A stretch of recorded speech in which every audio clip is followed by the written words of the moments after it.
ਸਤਿ ਸ਼੍ਰੀ ਅਕਾਲ, ਮੈਂ ਮੋਹਿਤ ਤਲਵਾਰ ਤੇ ਤੁਸੀਂ ਦੇਖ ਰਹੇ ਹੋ ਪੰਜਾਬ ਟਾਕਸ 24। ਭਾਜਪਾ ਨੇ 2027 ਦੀ ਚੋਣਾਂ ਦਾ ਸ਼ੰਖਨਾਦ ਕਰ ਦਿੱਤਾ ਹੈ। ਭਾਜਪਾ ਨੇ ਪੰਜਾਬ ਦੇ ਵਿੱਚ ਆਪਣੇ ਨਵੇਂ ਸਿਆਸੀ ਮਿਸ਼ਨ ਦੀ ਸ਼ੁਰੂਆਤ ਗੁਰੂ ਨਗਰੀ ਅੰਮ੍ਰਿਤਸਰ ਤੋਂ ਕੀਤੀ। ਇਸ ਮੌਕੇ ਨਿਤਿਨ ਨਬੀਨ ਨੇ ਕੌਮੀ ਪ੍ਰਧਾਨ ਦਾ ਅਹੁਦਾ ਸੰਭਾਲਣ ਤੋਂ ਬਾਅਦ ਪਹਿਲੀ ਵਾਰ ਪੰਜਾਬ ਦਾ ਦੌਰਾ ਕੀਤਾ ਤੇ ਆਪਣੇ 3 ਰੋਜ਼ਾ ਦੌਰੇ ਦੀ ਸ਼ੁਰੂਆਤ ਉਹਨਾਂ ਨੇ ਗੁਰੂ ਨਗਰੀ ਅੰਮ੍ਰਿਤਸਰ ਤੋਂ ਕੀਤੀ, ਜਿੱਥੇ ਉਹਨਾਂ ਨੇ ਨਵਨਿਯੁਕਤ ਪ੍ਰਧਾਨ ਪੰਜਾਬ ਦੇ ਕੇਵਲ ਸਿੰਘ ਢਿੱਲੋਂ ਤੇ ਨਾਲ ਹੀ ਨਵਨਿਯੁਕਤ ਰਾਜ ਸਭਾ ਮੈਂਬਰ ਤਰੁਣ ਚੁੱਘ ਵੀ ਅਹੁਦਾ ਸੰਭਾਲਣ ਤੋਂ ਬਾਅਦ ਪਹਿਲੀ ਵਾਰ ਅੰਮ੍ਰਿਤਸਰ ਪਹੁੰਚ ਕੇ ਉਹਨਾਂ ਦੇ ਨਾਲ ਸੱਚਖੰਡ ਸ੍ਰੀ ਹਰਿਮੰਦਰ ਸਾਹਿਬ ਨਤਮਸਤਕ ਹੋਏ। ਇਸ ਮੌਕੇ ਉਹਨਾਂ ਨੇ ਵਾਹਿਗੁਰੂ ਦੇ ਚਰਨਾਂ ਦੇ ਵਿੱਚ ਪੰਜਾਬ ਦੀ ਤਰੱਕੀ ਤੇ ਦੇਸ਼ ਦੀ ਖੁਸ਼ਹਾਲੀ ਦੇ ਲਈ ਅਰਦਾਸ ਕੀਤੀ। आज हरमंदिर साहब का आशीर्वाद लेने का मौका मिला। आज यहाँ अरदास कर पूरे देश के लोगों के लिए शांति, अमन, पंजाब के लोगों की सुख शांति, सब का अरदास मैंने किया है।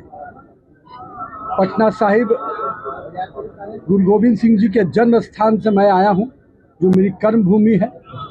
और आज सौभाग्य है कि गुरुओं की इस भूमि पे आके इस हर मंदिर में मत्था टेकने का मौका मिला, अरदास करने का मौका मिला। इस तो बाद नितिन नबीन ने अमृतसर ਦੇ ਹੋਰ ਧਾਰਮਿਕ ਸਥਾਨਾਂ ਦਾ ਤੇ ਜਲਿਆਂਵਾਲੇ ਬਾਗ ਦਾ ਦਰਸ਼ਨ ਕਰਕੇ ਤੇ ਭਾਜਪਾ ਆਗੂਆਂ ਨਾਲ ਮੀਟਿੰਗ ਕੀਤੀ, ਜਿੱਥੇ ਉਹਨਾਂ ਨੇ ਆਗਮੀ ਚੋਣਾਂ ਦੇ ਲਈ ਪਾਰਟੀ ਦੀ ਰਣਨੀਤੀ ਤੈਅ ਕੀਤੀ।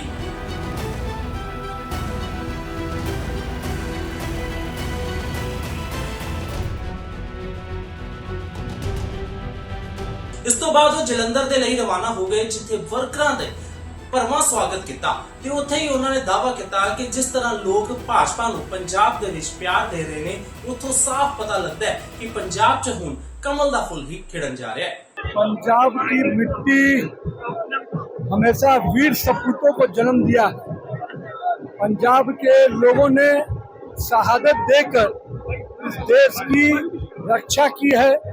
पंजाब के गुरुओं की वाणी ने इस देश की संस्कृति की आत्मा को संदेश दिया है, उसको एकजुट किया है। तो निश्चित रूप से गुरुओं के इस पवित्र भूमि पंजाब और कहीं न कहीं भारतीय सैनिकों की भी भूमि और भारतीय शहीदों की भी वीर भूमि है।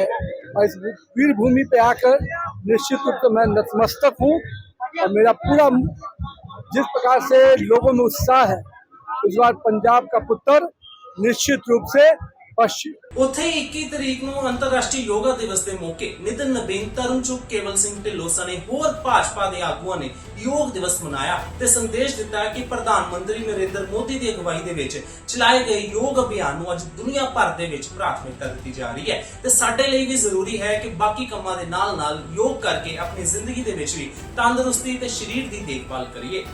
स्वतंत्र रूप से इस आजाद भारत में कहीं न कहीं अंतर्राष्ट्रीय योगा दिवस को केवल मनाया ही नहीं है, आज पश्चिम बंगाल की जनता ने उसको आत्मसात भी किया है।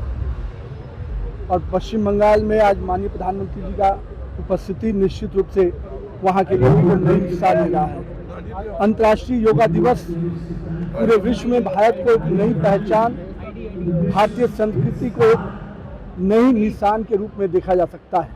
और मैं मानता हूँ हमारी संस्कृति का, हमारी सभ्यता को जिस प्रकार से एक नए स्वरूप में पूरे देश ने विश्व ने माना है, मैं मानता हूँ कि आज 190 देश भारत के साथ मिलकर योगा के महत्व को समझते हुए आगे बढ़ रहे हैं। मेरा सौभाग्य है कि आज मैं पंजाब की धरती पे हूँ और पंजाब के युवाओं के साथ हूँ।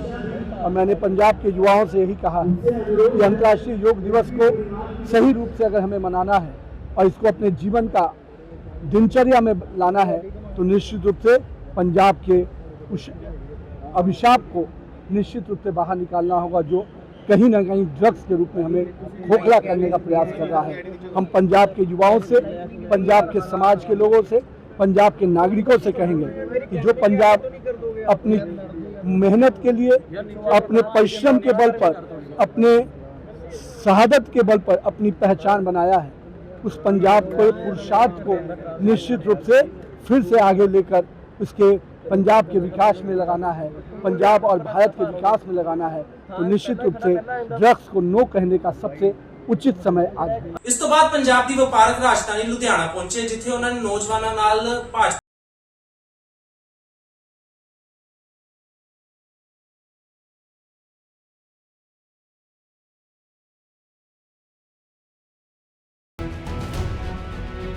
इस मौके नबीन ने कहा कि वो आज पूरे संकल्प ਦੇ ਨਾਲ ਇਹ ਗੱਲ ਕਹਿ ਰਹੇ ਨੇ ਕਿ ਪੰਜਾਬ ਦਾ ਵਿਕਾਸ ਸਿਰਫ ਭਾਰਤੀ ਜਨਤਾ ਪਾਰਟੀ ਦੇ ਹੀ ਹੱਥਾਂ ਦੇ ਵਿੱਚ ਸੰਭਵ ਹੈ। ਉਹਨਾਂ ਨੇ ਆਪ ਸਰਕਾਰ ਦੇ ਤੰਜ ਕੱਸਦਿਆਂ ਕਿਹਾ ਕਿ ਹੁਣ ਤੱਕ ਲੋਕਾਂ ਨੇ ਪੰਜਾਬ ਨਾਲ ਧੋਖਾ ਕੀਤਾ ਤੇ ਕੁਝ ਲੋਕਾਂ ਨੇ ਪੰਜਾਬ ਨੂੰ ਆਪਣੇ ਏਟੀਐਮ ਵਾਂਗ ਵਰਤਿਆ ਤੇ ਆਪਣੇ ਸਵਾਰਥ ਪੂਰੇ ਕੀਤੇ ਨੇ। ਉਹਨਾਂ ਨੇ ਕਿਹਾ ਕਿ ਪੰਜਾਬ ਦੇ ਲੋਕਾਂ ਨੂੰ ਆਪਣੀ ਮਿਹਨਤ ਅਤੇ ਪਰਿਸ਼ਰਮ ਦਾ ਜੋ ਫਲ ਮਿਲਣਾ ਚਾਹੀਦਾ ਸੀ ਉਹ ਉਹਨਾਂ ਨੂੰ ਨਹੀਂ ਮਿਲ ਸਕਿਆ ਤੇ ਹੁਣ ਉਹਨਾਂ ਨੇ ਦਾਅਵਾ ਕੀਤਾ ਕਿ ਇਹਨਾਂ ਲੋਕਾਂ ਨੇ ਪੰਜਾਬ ਨੂੰ ਸਿਰਫ ਲੁੱਟਣ ਦਾ ਕੰਮ ਕੀਤਾ ਤੇ ਪੰਜਾਬ ਦੀ ਸੰਸਕ੍ਰਿਤੀ ਨੂੰ ਵੀ ਨੁਕਸਾਨ ਪਹੁੰਚਾਇਆ ਹੈ। ਉਹਨਾਂ ਨੇ ਕਿਹਾ ਕਿ ਹੁਣ ਸਮਾਂ ਆ ਗਿਆ ਹੈ ਕਿ ਹਰ ਖੇਤਰ ਦੇ ਵਿੱਚ ਜਾ ਕੇ ਪੰਜਾਬ ਨੂੰ ਬਚਾਉਣ ਦਾ ਸੰਕਲਪ ਲਿਆ ਜਾਵੇ ਤੇ ਉਹਨਾਂ ਨੇ ਅੱਗੇ ਕਿਹਾ ਕਿ ਪ੍ਰਧਾਨ ਮੰਤਰੀ ਨਰਿੰਦਰ ਮੋਦੀ ਦੇ ਦਿਲ ਦੇ ਵਿੱਚ ਪੰਜਾਬ ਦੇ ਲਈ ਇੱਕ ਖਾਸ ਸਥਾਨ ਹੈ। ਪ੍ਰਧਾਨ ਮੰਤਰੀ ਮੋਦੀ ਪੰਜਾਬ ਦੀ ਸ਼ਾਨ ਨੂੰ ਭਾਰਤ ਦੀ ਸ਼ਾਨ ਵਜੋਂ ਦੇਖਦੇ ਨੇ।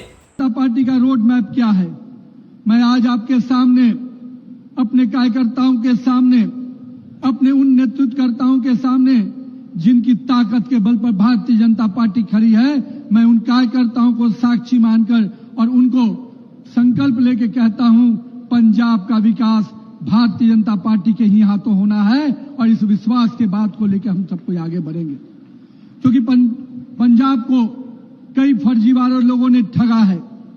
एक ने, हम कह सकते हैं कि पंजाब को कुछ लोगों ने अपने लिए एटीएम के रूप में यूज किया। पंजाब के लोगों का जो मेहनत और परिश्रम का फल मिलना चाहिए था, उसको उन्होंने अपनी गाढ़ी कमाई के लिए यूज किया। पंजाब के लोगों को जो सुरक्षा मिलनी चाहिए थी, लोग कहते हैं कि यहां की सरकार ने बहुत कुछ दिया है, लेकिन मित्रों, जितना दिया नहीं उससे ज्यादा आपकी जान की कीमत जो लगाई है वो बहुत कम रुपयों में लगा दी है। यहां पर आज मैं भी उस प्रांत से आता हूं जहां पर एक समय जंगल राज चलता था। मित्रों, लोगों की जान की कोई कीमत नहीं होती थी। चंद रुपयों की खातिर लोगों की हत्याएं कर दी जाती थी। मुझे दुख के साथ कहना पड़ रहा है, मेरे पंजाब को भी आज ऐसे ही कुछ लोगों ने सत्ता में आकर पंजाब के जीवन को, पंजाब की जवानी को, पंजाब की उत्साह को, पंजाब की संस्कृति को हत्या करने का काम किया है। निश्चित रूप से हमको उस पंजाब को बचाने का संकल्प लेना है। इस मौके नबीन ने कहा कि आज पंजाब ਨੂੰ ਬੁਨਿਆਦੀ ਸਹੂਲਤਾਂ ਜਿਵੇਂ ਕਿ ਸੜਕਾਂ, ਬਿਜਲੀ, ਪਾਣੀ ਮਿਲਣਾ ਚਾਹੀਦਾ ਸੀ, ਪਰ ਪੰਜਾਬ ਨੂੰ ਇਹਨਾਂ ਸਹੂਲਤਾਂ ਤੋਂ ਵਾਂਝਾ ਰੱਖਿਆ ਗਿਆ। ਉਹਨਾਂ ਦੋਸ਼ ਲਗਾਇਆ ਕਿ ਪੰਜਾਬ ਦੇ ਵਿੱਚ ਆਮ ਆਦਮੀ ਪਾਰਟੀ ਦੀ ਸਰਕਾਰ ਸਿਰਫ ਆਪਣੀਆਂ ਜੇਬਾਂ ਭਰਨ ਤੇ ਪੰਜਾਬ ਨੂੰ ਲੁੱਟਣ ਦੇ ਵਿੱਚ ਲੱਗੀ ਹੋਈ ਹੈ। ਉਹਨਾਂ ਨੇ ਕਿਹਾ ਕਿ ਅੱਜ ਪੰਜਾਬ ਹਨੇਰੇ ਵੱਲ ਧੱਕਿਆ ਜਾ ਰਿਹਾ ਹੈ ਤੇ ਜਿਸ ਪੰਜਾਬ ਨੂੰ ਮੈਨੂਫੈਕਚਰਿੰਗ ਦਾ ਕੇਂਦਰ ਬਣਾਇਆ ਜਾ ਸਕਦਾ ਸੀ, ਉਸ ਪੰਜਾਬ ਨੂੰ ਨਸ਼ਿਆਂ ਦਾ ਕੇਂਦਰ ਬਣਾ ਦਿੱਤਾ ਗਿਆ। ਉਹਨਾਂ ਨੇ ਕਿਹਾ ਕਿ ਮੌਜੂਦਾ ਸਰਕਾਰ ਪੰਜਾਬ ਦੇ ਲਈ ਇੱਕ ਸਰਾਪ ਬਣ ਕੇ ਰਹਿ ਗਈ ਹੈ। इसलिए हुन इस सरकार ਨੂੰ सत्ता तो उखाड़ सुटन दा समा चुका है। बिजली की सुविधा मिलनी चाहिए थी, आज उन मूलभूत सुविधाओं से भी पंजाब को पिछले दिनों वंचित करने का प्रयास किया जा रहा है। अभी हमारे नेता जाकर जी कह रहे थे कि इस बिहार की भूमि से परिश्रम करने के लिए लोग, मजदूरी करने के लिए लोग पंजाब आते थे। पंजाब के खेत खलियानों को रोशनी और खेत खलियानों को लहलाने के लिए परिश्रम करते थे, पंजाब के उद्योगों को आगे बढ़ाने के लिए परिश्रम करते थे। मैं देखा हूं, मैं भी 2012 में चुनाव में इसी लुधियाना में आया था। जब 12 में मैं इस लुधियाना में आया तो मैंने देखा था किस प्रकार से छोटे छोटे उद्योग जो कुछ काम कर रहे थे। मुझे लगता था कि पंजाब के उद्योग निश्चित रूप से देश में और बड़ा स्थान बनाएंगे, लेकिन 2012 में वो छोटा सा चीज मेरा जो देखा हुआ था, आज वो और कहीं ना कहीं अंधकार के पूरे छाये में चला गया है। मित्रों, मैं इसलिए आज इस बात को कह रहा हूं, जब 2021-22 में कोरोना का कालखंड आया तो पंजाब के फैक्ट्रियां, पंजाब के उद्योग और बुरी तरह प्रभावित हुए। लेकिन उसी समय, उसी कालखंड में कई राज्यों ने अपनी ताकत के बल पर नरेंद्र मोदी की सरकार की योजनाओं को आगे बढ़ाते हुए अपने आप को संबल प्रदान किया। लेकिन उस दौर में पंजाब विकास के पटरी से लगातार पीछे चलता चला गया। आज पंजाब जो पूरे देश में एमएसएमई के माध्यम से एक बड़ा उद्योग का केंद्र बन सकता था, एक मैन्युफैक्चरिंग का हब बन सकता था, उस पंजाब को आज ड्रग्स का केंद्र बना दिया गया है। मैं पूछता हूं, क्या गुनाह किया था पंजाब के मेरे युवाओं ने? क्या उन्होंने उन्होंने परिश्रम करने में कोई कमी की थी, उन्होंने इस सरकार को समर्थन देने में कोई कमी की थी, पर वो ये नहीं सोचे थे कि हमारे ही भविष्य के साथ ये सरकार खेलती रहेगी। मैं आज पूछता हूं पंजाब के लोगों से, क्या आपको नहीं लगता कि इस सरकार को उखाड़ फेंकना चाहिए? क्या आपको नहीं लगता कि इस सरकार को पूरी तरह से सत्ता से बाहर करना चाहिए? मैं अपने युवा साथियों पंजाब के लोगों से आह्वान करने आया हूं, मित्रों, ये सरकार पंजाब के लिए अभिशाप बन के आई है। इस अभिशाप और इस कलंक को मिटाने का समय आ गया है मित्रों, और इसकी जवाबदेही पंजाब के लोगों पे है मित्रों। पंजाब के लोगों ने कुर्बानी देकर, पंजाब के लोगों ने परिश्रम और संघर्ष कर कर पूरे देश को सम्मान दिलवाया है। अब ये लड़ाई पंजाब के लोगों को अपने पंजाब के लिए लड़ना है मित्रों। उस पंजाब को जिसको विकसित पंजाब बनाना है, उस पंजाब को जिसमें समृद्धशाली पंजाब बनाना है, उस पंजाब को जिसको शक्तिशाली पंजाब बनाना है। ਉੱਥੇ ਨਵੀਨ ਨੇ ਕਿਹਾ ਕਿ ਪੰਜਾਬ ਦਾ ਪੈਸਾ ਪੰਜਾਬ ਦੀ ਤਰੱਕੀ ਦੇ ਲਈ ਖਰਚ ਕੀਤਾ ਜਾਣਾ ਚਾਹੀਦਾ ਸੀ, ਪਰ ਪੰਜਾਬੀਆਂ ਨੂੰ ਫਿਕਰ ਕਰਨ ਦੀ ਜ਼ਰੂਰਤ ਨਹੀਂ। ਹੁਣ ਭਾਜਪਾ ਦੀ ਸਰਕਾਰ ਆਉਣ ਤੇ ਜਿਨ੍ਹਾਂ ਨੇ ਪੰਜਾਬ ਨੂੰ ਏਟੀਐਮ ਬਣਾ ਕੇ ਲੁੱਟਿਆ, 1-1 रुपए का हिसाब लिया जाएगा। यहाँ की सरकार ने उसको केवल ठगने का प्रयास किया। हम पिछले अपने 10 सालों के कार्यकाल को देखते हैं तो 1,87,000 करोड़ रुपया केवल पंजाब के विकास में पिछले 10-12 वर्षों में हमारी सरकार ने दिया है। लेकिन हम जानते हैं इन पैसों का बंदरबाट किसी ने किया तो यहाँ की बैठी हुई सरकार ने किया है मित्रों। एक एक पैसे का हिसाब लिया जाएगा मित्रों। पंजाब के मेहनत का, परिश्रम का पैसा था। ये पैसा किसी के अय्यासी के लिए नहीं, ये पैसा किसी के एटीएम बनने के लिए नहीं था।